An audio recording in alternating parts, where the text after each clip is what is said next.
Well, good morning. I want to welcome you all to this session. And we're going to have a great time today. I always want to start by thanking the Portsmouth Chamber of Commerce and Lisa Carver, the Ashland Alliance, the Ohio University Southern, and the Maysville Chamber of Commerce for sponsoring these.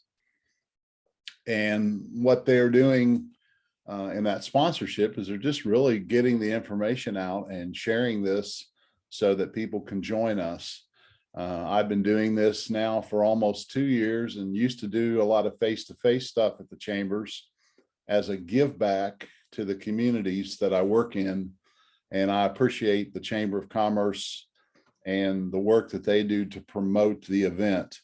I'll talk a little bit about who I am here in just a moment as we move forward. I've been married for 37 years. It's a wonderful marriage now. It didn't start out that way. But I think my wife would agree with me that we're doing better than ever now after 37 years of marriage. I am a self-proclaimed granddaddy of all granddaddies. And the grandkids would agree with that on most days. I am the owner of my own business called Beam Business Services. I do mentoring, coaching, and speaking, and help people with organizational problems, typically. I am also a biblical counselor. ACBC is the Association of Certified Biblical Counselors.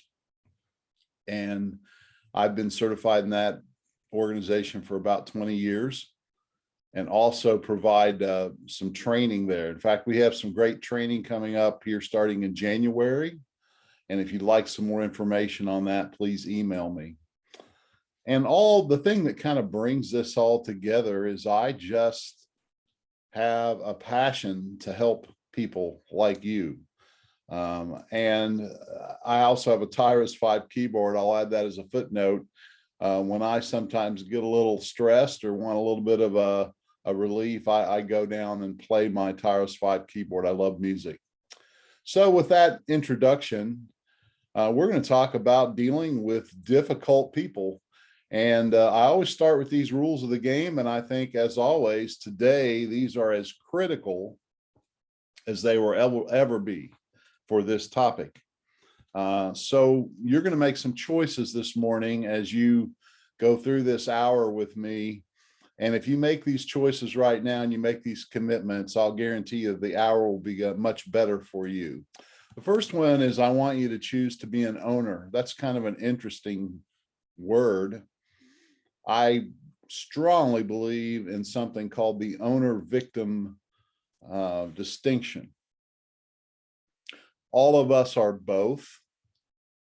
But if you think about the difference between an owner and a victim, when I own the situation, what I'm really saying is I'm just being responsible, accountable, and out of denial about my situation. I'm facing my circumstances. I'm dealing with the issues. I'm dealing with the problems.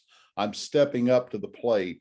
I'm embracing it. I'm putting my arms around it and saying it belongs to me. It's the opposite of a victim who tends to just make excuses, blame other people, or really just doesn't deal with the situation. They run away from it. They deny it. They do some kind of thing that is not healthy for them. So that's kind of that owner-victim distinction. For this morning, if you will take on this ownership mentality, you're going to get a lot out of this. If you don't, you're just going to probably get irritated with me. So I just encourage you to do that. Secondly, 100% participation.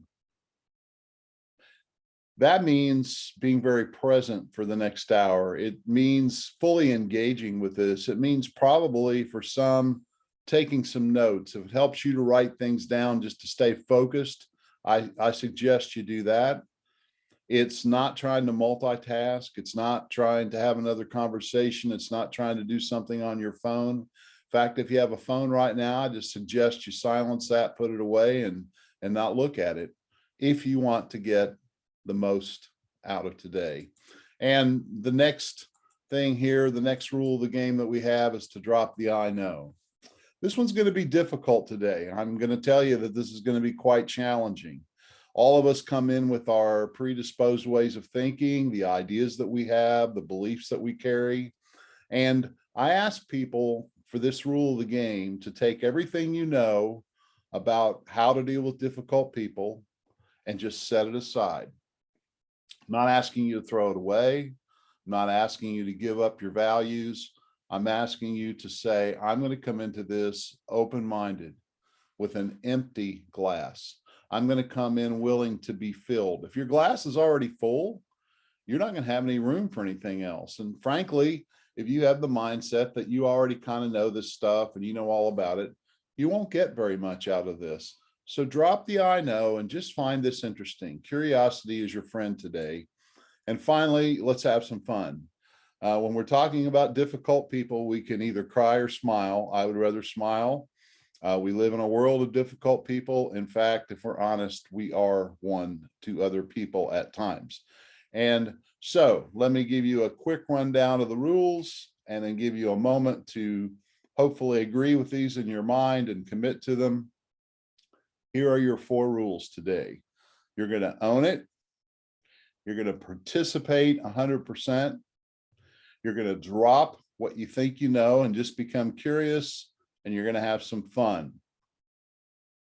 Just want you to think through those, agree with them in your mind.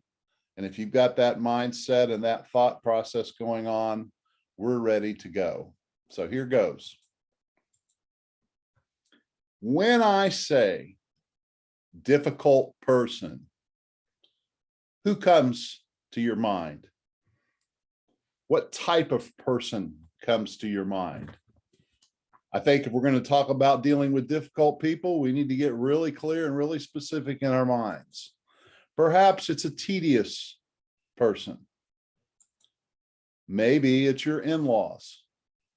Maybe you could name the in-law. It might be a self-absorbed individual that just thinks about themselves all the time, or someone who lies to you. It could be a user, always taking, never giving, a whiner, an Eeyore, always negative, always seeing the glass empty, not even seeing a glass sometimes. How about the inconsiderate person? Never seems to be aware of anybody else and their issues. The wimp that never steps up, never takes responsibility. The person you can never depend on. They say they're going to do something and they don't. Maybe we're talking about those rude people, the people that take your parking space, the people that have no consideration for other people. How about the slow pokes? They just don't get it into gear. They're always late. They're never really moving at a good pace. The high drama folks and the bullies. Folks, these are all descriptions of potentially people that we would consider or you would consider to be difficult. I think since I'm a business coach, I'd like you to think about your organization today, but if you want to take a personal approach to this, the principles will work. But I think it would also help just for you to fully participate today if you actually have an individual in mind right now that you find difficult, somebody that you're having some difficulty with. Get that in mind. Who is it when I say difficult person? Now, this is going to be the first statement that's going to challenge your thinking. Someone becomes a difficult person when you decide to see them that way. That's an interesting statement. For sure, a lot of other people may see them that way too. They may have a similar judgment, but a difficult person is a label that you apply to another person. So I'm saying that's subjective on your part. You are judging that person to be difficult. And if we're going to do well today and we're going to benefit from what I have to say, We need to move from the subjective to the objective as much as possible. And I like to do that as a coach by asking questions. Questions, simple fact-based questions, kind of the Joe Friday approach that clarify things. So take this person with that person in mind that you find difficult, that you're challenged with, and ask this question. What is your relationship to that person? Now that could be an organizational chart that describes that. It could be a marriage contract that describes that. It could be a family relationship that describes that. But what is your relationship with that person? Second question, what role and responsibility do you have concerning that person? We may be talking about a teenage child that I'm their mother or father. That certainly is a different role and responsibility than being somebody's boss. Or that might be a neighbor that I don't really have a lot of roles and responsibilities, but I just have to deal with that person. It might be somebody that I work with that I don't have a role and responsibility other than I'm a workmate and I need to get along with them. It may be somebody that I'm basically stuck with. There can be a lot of different things, but get really clear, what is your role and responsibility? Now, it may be that others are affected. It may be the fact that this is a difficult person to other people and you have a role and responsibility for the group or to help the situation or to resolve the situation. So the fourth question is a really, really, really important one. And if you can get really, really, really honest with yourself about this question, we can be off to the races and I can really help you today. It's what is your current circle of influence? So I'm going to give you a new chart here to kind of explain this. Those of you who are familiar with the 7 Habits of Highly Effective People by Stephen Covey will know this lesson, but we call it the donut. Now, that little donut right there can be very, very helpful when we're dealing with issues like this. What I want you to look at is we've got 2 circles there. The larger circle defines something. Everything within that larger circle, we're going to call something that you're concerned about. So obviously, whoever this difficult person is, or these difficult people you're thinking about, you would say they're in your circle of concern. It's some situation, it's some individual, it's something that's happened that is on your mind, that occupies your thought, maybe create some stress and some concern and worry for you. And you'd say, that's in my circle of concern. There is a subset within that, all those things that you're concerned about. Some of those things you have influence over. Some of those things you can do something about. Some of those things you can respond to and make a difference. That would be your circle of influence. And that's that middle circle. So here's what I want you to think about. With these people that you consider to be difficult, what is your current level of influence in their lives? Do they respond to you well? Do you have a connection with them? Do you have cooperation with them? Or is there almost no influence there? Now, the very interesting thing about this donut is in the very center of that influence is yourself. And basically, the remainder of this morning, we're not going to be talking too much about the difficult person or people. We're going to be talking about what you have the most influence over, which is yourself. And there again, this is where the ownership thing comes in. You're going to step up and say something that is very true and very common sense, but we forget it. And it is this.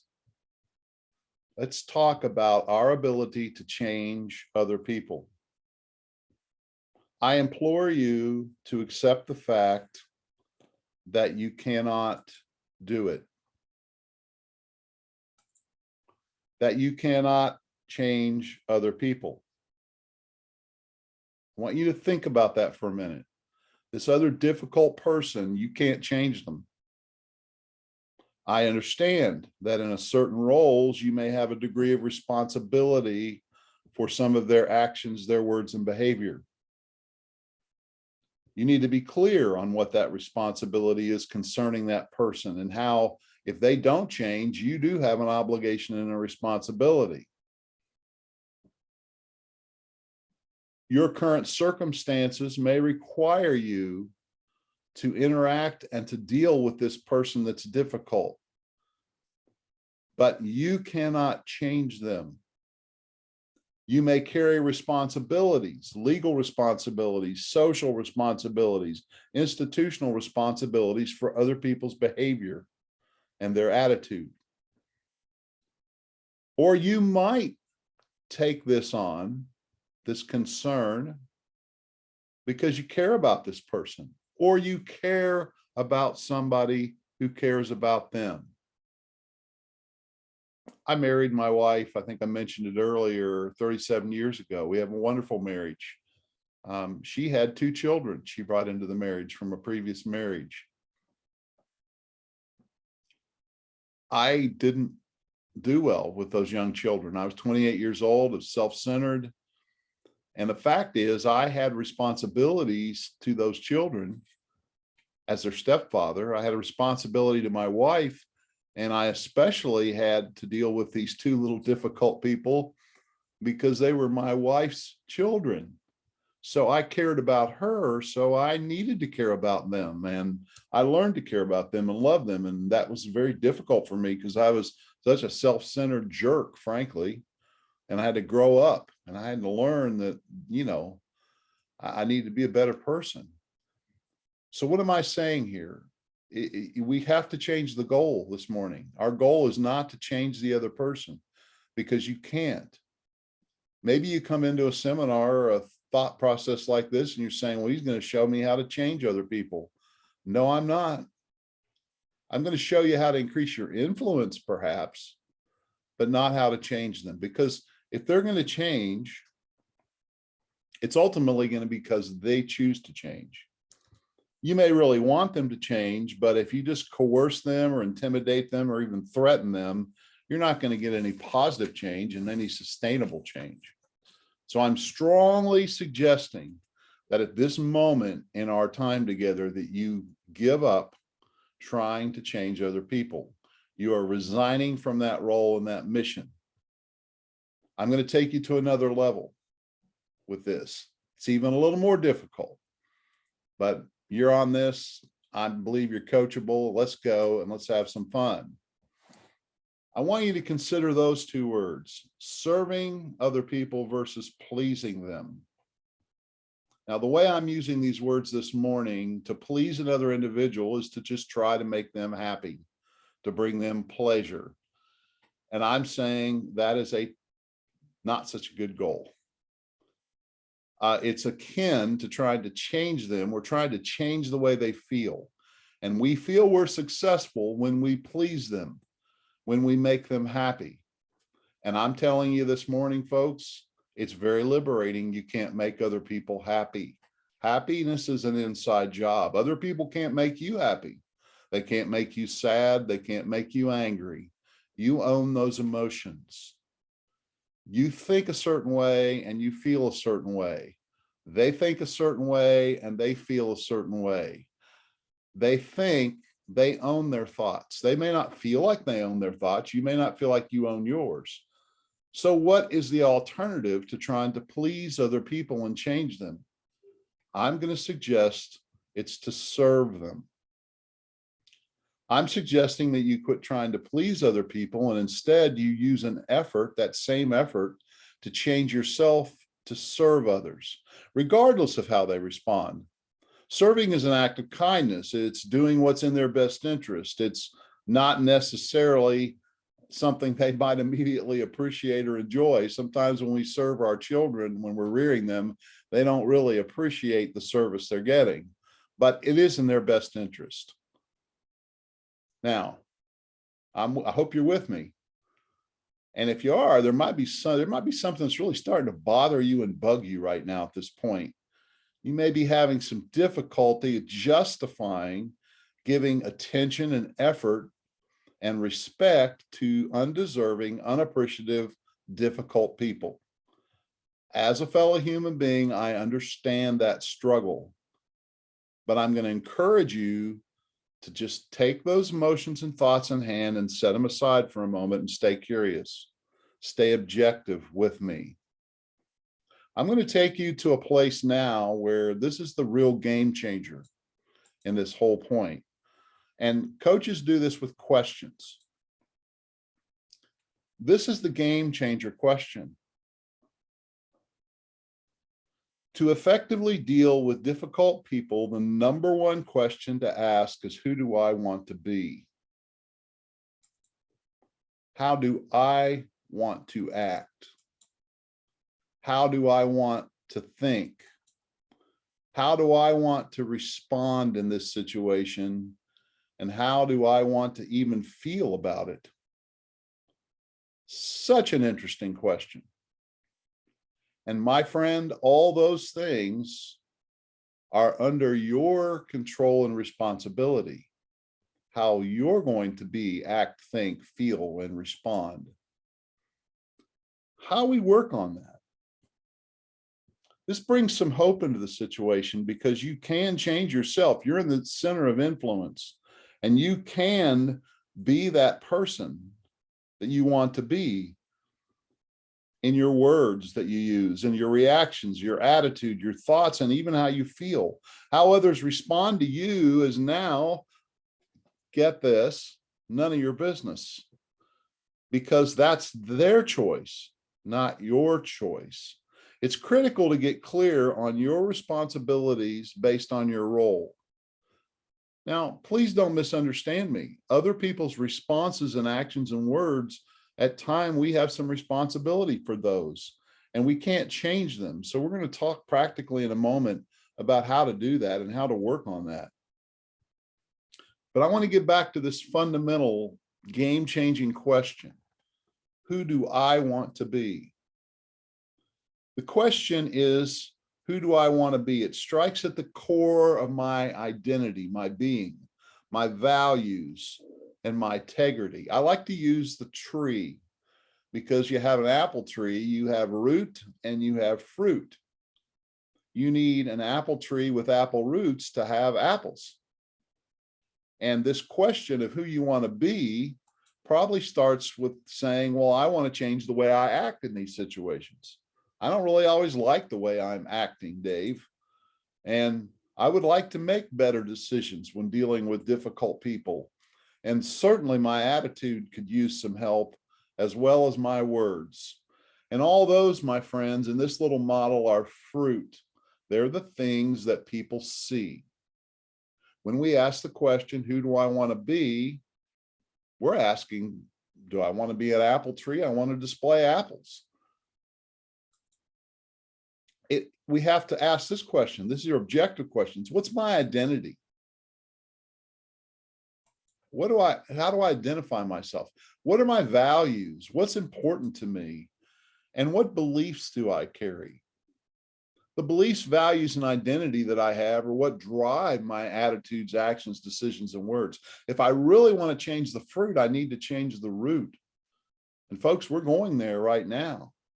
We're going to look at your values specifically. Please fasten your seatbelt. Who you want to be, your identity and core values and your beliefs. I'm going to give you some proposed values that you can own. Remember, I challenged you at the beginning of this to become an owner. Candidate core values. Who do you want to be, especially when dealing with difficult people? I suggest you may want to be loving. You may want to be encouraging. I'm going to let that soak. Do you really want to encourage this person? We don't want to encourage them to be difficult, but do we want to encourage the individual?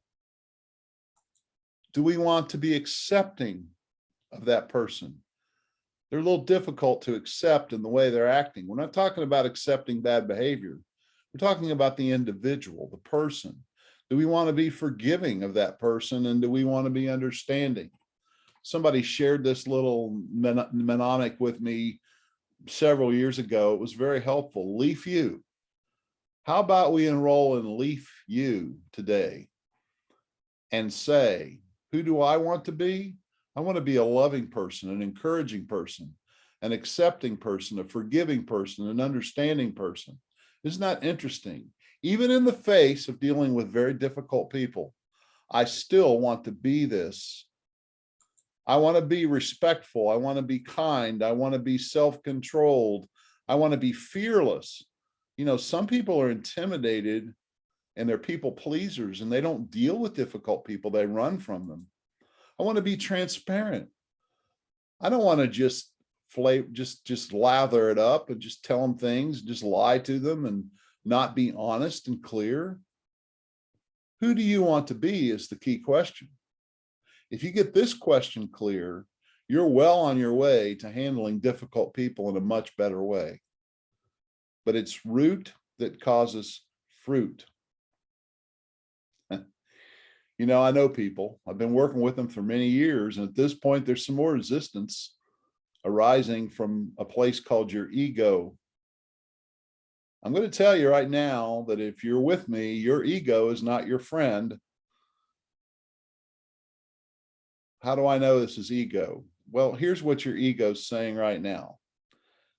You have a desire to be seen as right, to be validated and respected by others. And you find that a real problem, to be accepting of the fact that somebody's disrespecting you. I don't want to be a rug, Dave. I don't want people just to walk over me. I'm not talking about being a wimp that just lets people treat you like a rug and beat you. I'm not talking about that.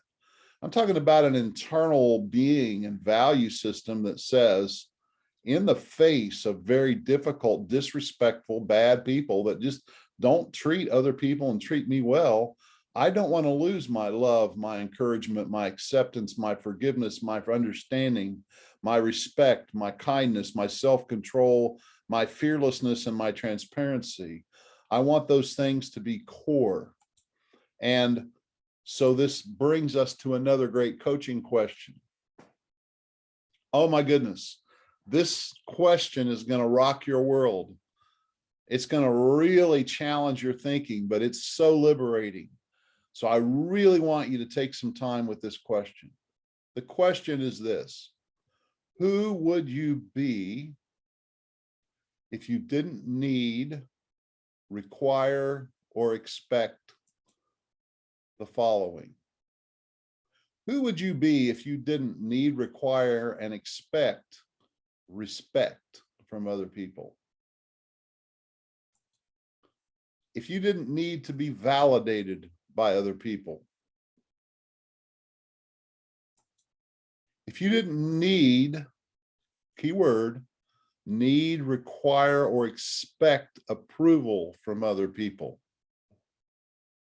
you do something really good for somebody and you get no respect, no validation, no approval. What if you didn't need that? What if you didn't require that? What if you didn't expect it? What if you didn't need their affection or even their love? You're saying, well, Dave, that sounds awful. Really? I didn't say, my friends, that I don't appreciate and feel good when I'm respected and validated and approved of, and if people love me and they have affection for me. I enjoy that. I'm normal. But what if I don't need it from you? What if I don't require it from you or expect it from you?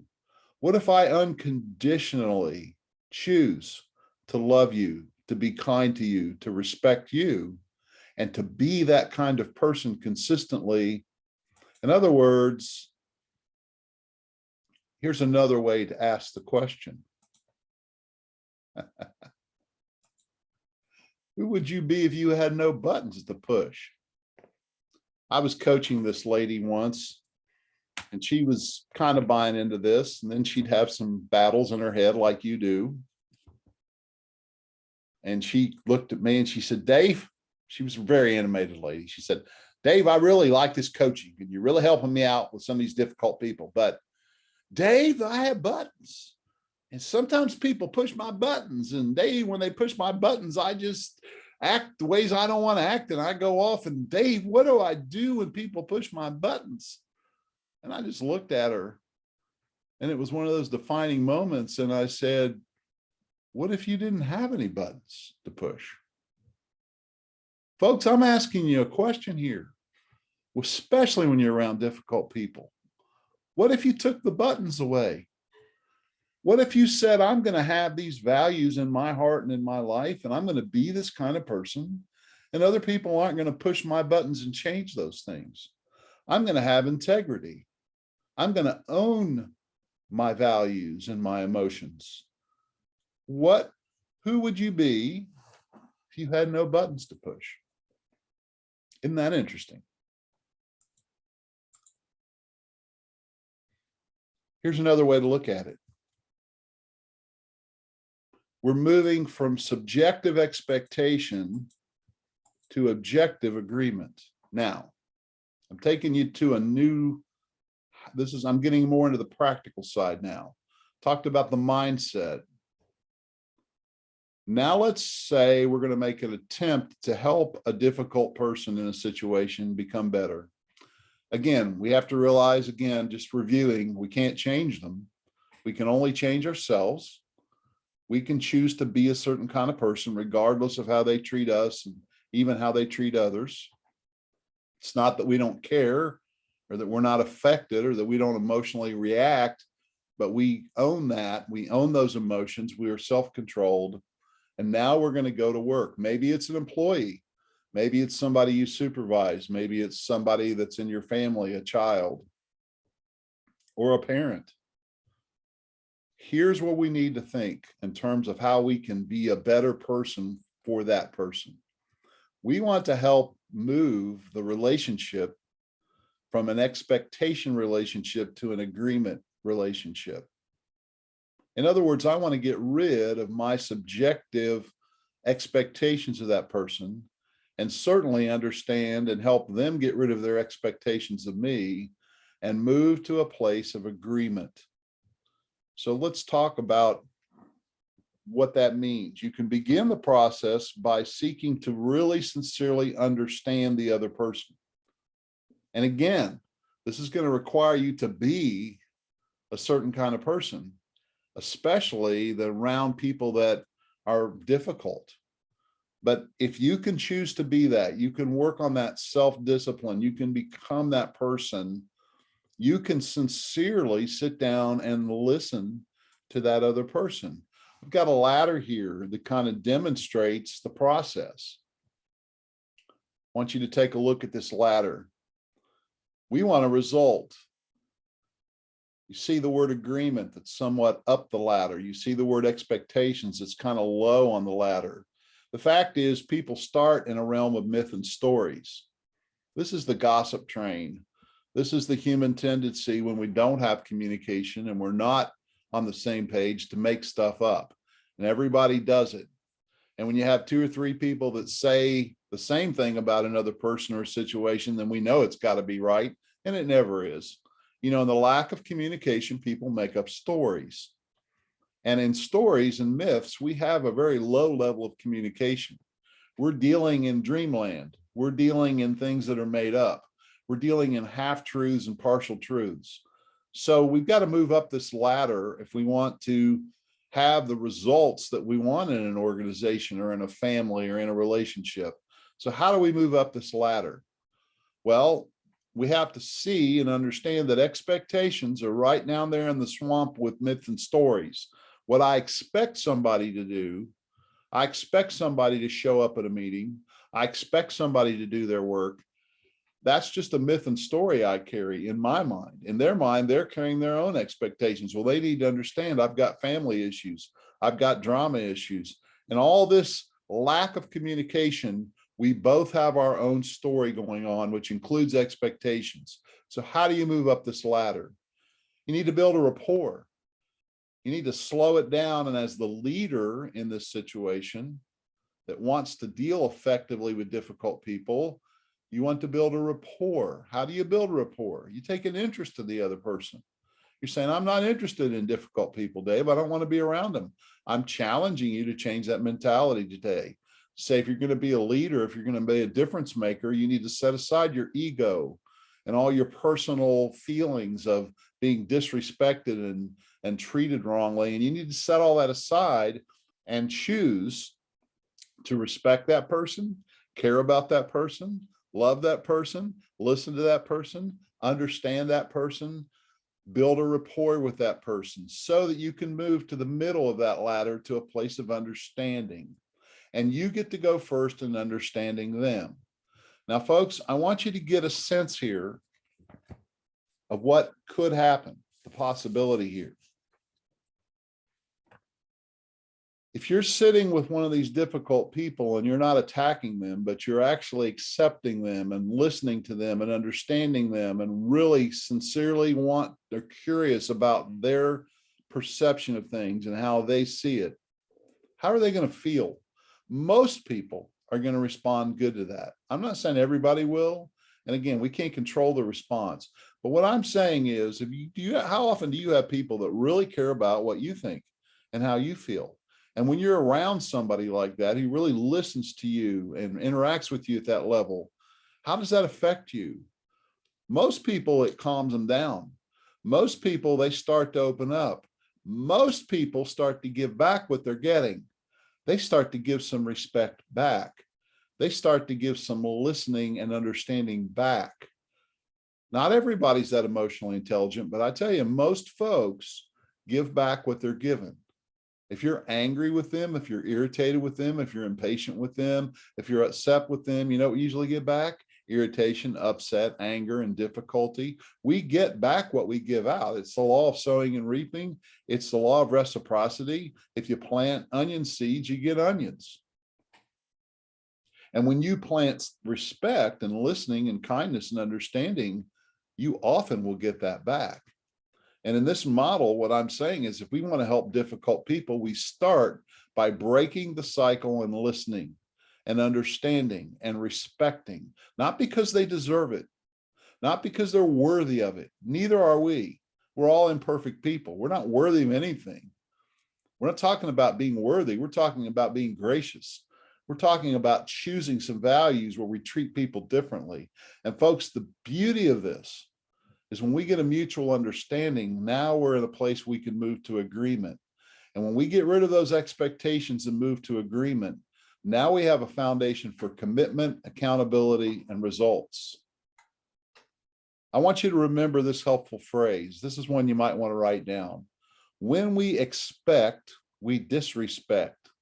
And when we agree, we are set free. I think it's a beautiful little phrase that you can kind of keep in mind. Great agreements grow from a mutual understanding. Now, I want you to understand this. Understanding a person is a wonderful thing. That does not solve the problem. It's a foundation to solve the problem. Let's talk about what makes a good agreement. What makes good agreement is this. The best agreements are unambiguous, and they include necessary boundaries and definitions. To create an effective agreement, you have to separate the person from the problem and be objective. What do I mean by that? Folks, hear this. This is so critical. I choose to fully respect that person 100%, but I may not respect their activities, their words, and their actions. I'm not going to judge the individual, but I'm going to discern their performance. If I'm a coach and I'm working with an athlete that needs to get better, I'm going to be very critical of their performance and their actions, but not the person. We love and support people, and we attack problems. We love the person and attack the problem. In fact, I want the person to join with me and attack their own performance. If they trust me and I know I'm working in their behalf and I'm listening to them and understanding them, they're going to let me lead them to a place of better performance, because I can't change them, but they can change themselves. And if you're a great leader and coach, maybe you can inspire that person to want something better. Maybe they finally got someone that listens to them and understands them and that can help them move to a better place with other people. You know, emotionally dull people that are difficult people are miserable. They don't get along with a lot of people. A lot of people run from them and they argue with them and they fight with them. They fight or flight. And you're, as a leader, gonna choose to be this loving, accepting, kind, listening person, forgiving person, enter into their life and start to interact with them to help them move out of this swamp of myths and stories and expectations. They could move to some objective agreement. Now, when you're making an agreement with this person, we don't want to be unclear. Being unclear is unkind. We want to have clear boundaries. We want to use the word no effectively. We want to say that everything is not acceptable. I'm not talking about being compromising and wishy-washy and soft on what the values are and the non-negotiables. In fact, I think non-negotiables need to be defined in a good agreement, but we're doing it in a kind way. We're doing it in a respectful way. We're doing it in a way that we're coming together and agreeing on what's non-negotiable and what can't change. Look at those three words. While we're negotiating these agreements with somebody, we need to first of all decide what's trivial, what just doesn't matter. What can we just throw away? Why do we even deal with that? It's just not that important. Let's laugh at it and let it go. What are these things that we've been tolerating, that we've been tolerable to? Well, let's decide whether that's something we want to move to trivia and throw it out, or whether it's something that we want to move up to non-negotiable. What are the non-negotiables? These are the unacceptable behaviors. These are the unacceptable things in our agreement. I'll use the example of work and being on time because it's so easy to understand. Some jobs, it doesn't matter if you get there right on time. We tolerate some maybe flexibility in that in some jobs. But there are some places where you have to be there on time. It's non-negotiable. I'm telling you that a good agreement is clear on what's negotiable and tolerable and what isn't. And frankly, most people are fighting over trivial things. And I'm saying as the leader, this is important skill set to learn how to be discerning, to figure out what is it about this organization called our core values that are non-negotiables. I work with a lot of organizations and help them establish those values and discover those values and firm up those values. One such organization has kindness. In fact, several of them have embraced that one. They're saying that it is unacceptable not to be kind if you work here. Isn't that interesting? We don't tolerate unkindness because it's a core value. I just want you to think about this. When we're creating agreements with people, we're dealing with a difficult person. We have to get them objective to talk about what is going to be non-negotiable, what's going to be tolerated, and what is just not important. Let's talk about this one. And I'm not talking about the difficult people that gossip. I'm talking about you. You may be gossiping and not even know you're gossiping, because I define gossip in this context a little bit interesting. It's negative talk about people when they're not in the room. Now, you may be a supervisor or a manager and you need to talk about some negative things about a person when they're not in the room. I wouldn't consider that gossip, but I'm telling you that we use that as the excuse to gossip. And the other thing is ventilation. Frankly, that's why most gossip occurs. People think they need this like a smoke break. They need to have a little ventilation break where they go off and air off their frustrations. Oh, Dave, don't you think that's good to have somebody that you can sit down with and just ventilate and maybe just explain a little bit of your frustration? No, I don't think it's good, folks. I think if you go back to those core values of who you want to be, if you truly embrace some of those values, this thing will work against you. I don't want to build a habit of ventilation. I don't want to build a habit of having to blow off every time I'm frustrated. Well, how about you go home with your spouse? I also do marriage counseling. A lot of it's by people bringing all their baggage and their junk home and ventilating and dumping on their spouse, all their frustration, all their anger, all their irritation. Well, Dave, isn't that really cathartic? Isn't it good and healthy to get it out? It's not good to suppress all that? If you're a Christian, get on your knees and tell it to your heavenly Father. And he'll turn around and say, well, here's who I want you to be in the situation. I'm telling you that gossip and ventilation needs to go away, because all it does is create bad habits, bad bedfellows, things like resentment, things like hate, things like self-righteousness and self-justification, all go in that can. I'm just going to get rid of it. I'm just challenging you this morning. If you want to be effective dealing with difficult people, that needs to go. And who gets to let go of it first? You do, as the leader, as the one who wants to make the difference. You get to get rid of this. You don't got to get rid of it. You get to get rid of it. It's toxic. Just give it some thought. Just give it some thought. I can't change you. I cannot change you. I know I can't change you, but I would challenge you with that thought. Now, we're going to really switch gears. If you want to deal effectively with difficult people, you need to go out and buy a pair of bunny slippers and wear them. Really, Dave? Really? Really? Dean Koontz, New York Times best-selling novelist, millionaire, says this: bunny slippers remind me of who I am. You can't get a swelled head if you wear bunny slippers. You can't lose your perspective or start acting like a star or a rich lady as you keep on wearing bunny slippers. Besides, bunny slippers give me confidence because they're so jaunty. Here's the point that Dean is making. We take life too seriously at times, especially our own opinions, our own ego, our own violations, our own irritations and aggravations.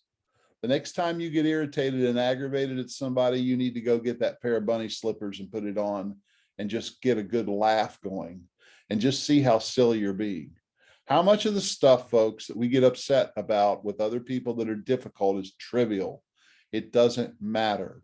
What if you didn't have to have validation and everybody to think you're wonderful and your opinion? I'm just giving you some thought here about you can't change other people, but how can you change to increase your level of influence and your level of kindness and your level of making a difference in this world? Because at the end of the day, when we all pass off the scene and we die, what are we going to leave behind us? What reputation are we going to leave behind? I'm saying it would probably help us to put on some bunny slippers. If that one doesn't work for you and that's just a little too silly for you, then Google the size of the universe and find out how insignificant you really are in the grand scheme of things. It will bring you down to a lower level that will make you a little more palatable and open to some of these thoughts of setting our own selfish agenda aside so that we can truly serve and give to others. That's what this is about. We just need to lighten up. So, as we bring this to a close this morning, I'm going to give you all a moment to think of 5 great ideas and maybe actions that you want to take from today's presentation on how to deal with difficult people. What are 5 things that you learned or things that enlightened you today? Maybe you took some notes, maybe you're just rehearsing it back in your mind, that you're actually going to do. Because here's my big burden and challenge with these presentations. People learn things, they think new things, but then they don't do anything about it. That's all of us. And I'm saying, let's get into action. Let's decide a step we're going to take to move in this direction. Maybe you need to read a good book about this. Maybe you need to get some articles and Maybe you need to get a coach, or you need to talk to your pastor. I don't know what you need to do, but I think you can think of some good things to do. And if you'll just write them down here, that's the first step to a commitment and to taking that action. Here's some things that you can do. You can get a copy of these slides from me. All you have to do is email me. I'm going to give you my email address here in a minute, and I'll send them to you. All these little ideas are a good reminder. I'd be glad to send that to you. Just email me. Second, I'll send you some more articles about this. I haven't picked them out yet. I always have fun doing that. At the end of these, I'll pick out 4 or 5 articles and email them to you free of charge. In fact, the website, I think it's just an underutilized resource in the area. My website has hundreds of articles on there that I've written through the years about these issues and other issues, all free for your use and for your reading. Love to send that information out to you. And I will have picked out 2 or 3 that I'm going to send out with the slides if you want those. The third offer is a paid offer. It's a 60-minute coaching session with me. Maybe you've got an issue of a difficult person you'd like to get some perspective on.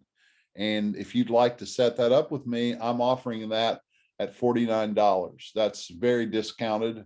But again, I'm trying to give back in a reasonable way to the community.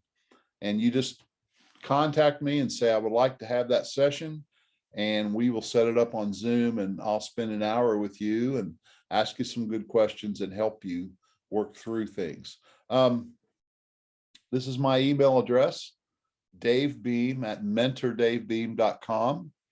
That is the website as well, mentordavebeam.com. A lot of resources there, a lot of past presentations like this, almost 20 or so that are available. The links are there on the website. Those are all free as charge as well. So I just like to give away a lot of things. I have been truly blessed. God has blessed my business and blessed how I've been able to help people, and working with a lot of great organizations, helping with their values and their team building. And this is my way to help you. So those are 3 offers. I'll leave that up there for a moment.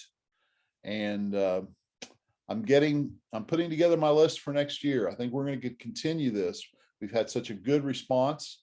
And so I will be sending that out on my weekly newsletter. By the way, if you're not on the weekly newsletter, go to the website and sign up. It's a free article that goes out every week.